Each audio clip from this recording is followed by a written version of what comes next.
Hi, I'm Professor Mark Habeeb, and I will be offering a course this spring called Identity and Conflict.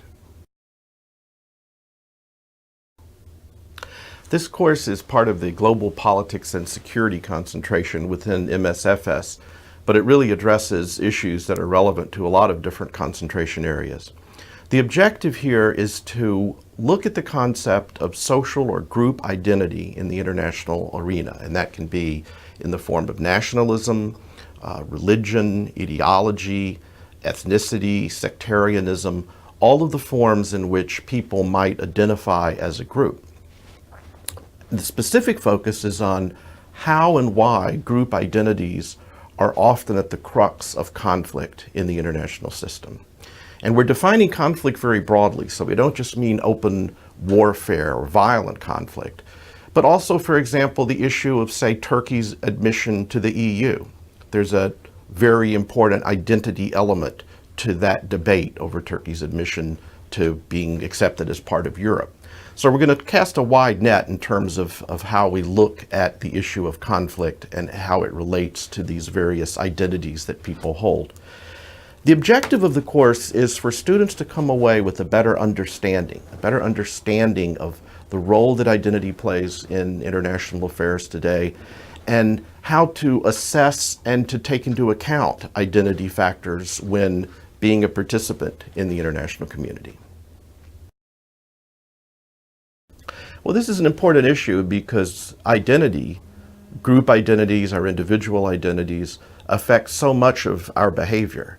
And in the contemporary world, where you have a rapid expansion of globalization, which of course has become somewhat of a cliche, but it's a cliche because it's true. People are more connected, economies are more connected, societies are more connected.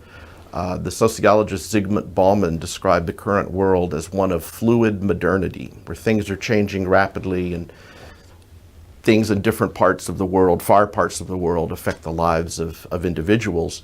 And in that environment, many people are finding a comfort in identifying with a smaller identity, whether it be a regionalism or a religion. They're looking for security in what can be a very confusing world.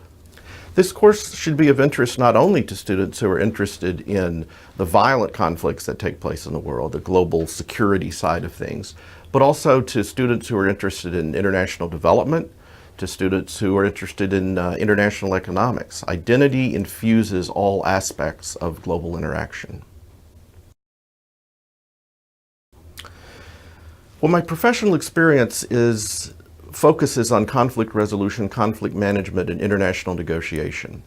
And my interest in this particular topic evolved from my realization that some of the most intractable and difficult international conflicts to resolve through negotiation or mediation are those in which identity plays a significant role.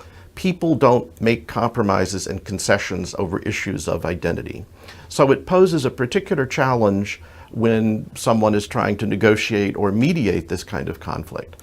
And that developed my interest in exploring more deeply this concept of identity, how it works, the role that it plays, and how we can understand it better and deal with it.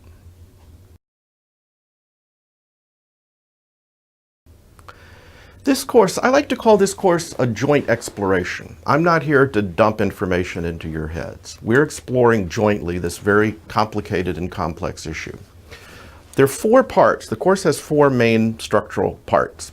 In the first part, we're going to look at the concept of identity. There will be some theoretical readings. There will also be some more intriguing case study readings, including one involving a group of 12-year-old boys in 1950s Oklahoma and how they formulated identities. And we will be exploring in particular how globalization has affected the phenomenon of identity, why people have been attracted to group identities, and what the consequences of that are. The second part of the course is going to look more specifically at conflict. And as I said, we'll cast a broad net when we define conflict. But we're going to specifically explore those questions of why are so many conflicts at their core based on issues of identity, nationalism, religion, ethnicity, sectarianism. Why do identities tend to come into conflict? The third part of the course, and this is the part of the course that really belongs to you, that belongs to the students, because I want every student in the class to pick a conflict where identity plays a significant role and do a class presentation on this conflict. And this will be kind of, you will be the class expert on that particular conflict. So this gives everybody in the class an opportunity to hear case studies, between 12 and 18 case studies, depending upon how many students are in the class. And it will give you ownership over a particular issue that you're interested in, that may relate to your concentration area, to your area studies, to your interest in development. You might want to look at conflicts in development that involve indigenous peoples, for example. So that's the third part of the course. The fourth part of the course, I want to end on somewhat of an optimistic note. So we will look at ways that have been tried to deal with and to manage identity conflicts, because there have been some success stories like Northern Ireland, to a certain extent Rwanda, but there have been cases in which intense identity conflicts have at least been managed, if not actually resolved.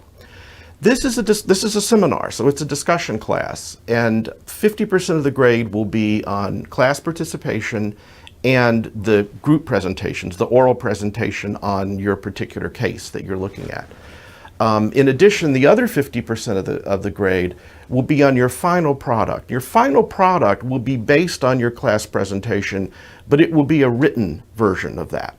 Not an extremely long paper, not looking for a long thesis, but something that's 15 to 20 pages where you, based on the class discussion surrounding your case study, you delve further into it, perhaps look into questions that are raised by your fellow students, and then at the end of the semester, present to me a written study of the case that you have explored. The syllabus from the last year's course is online on Blackboard.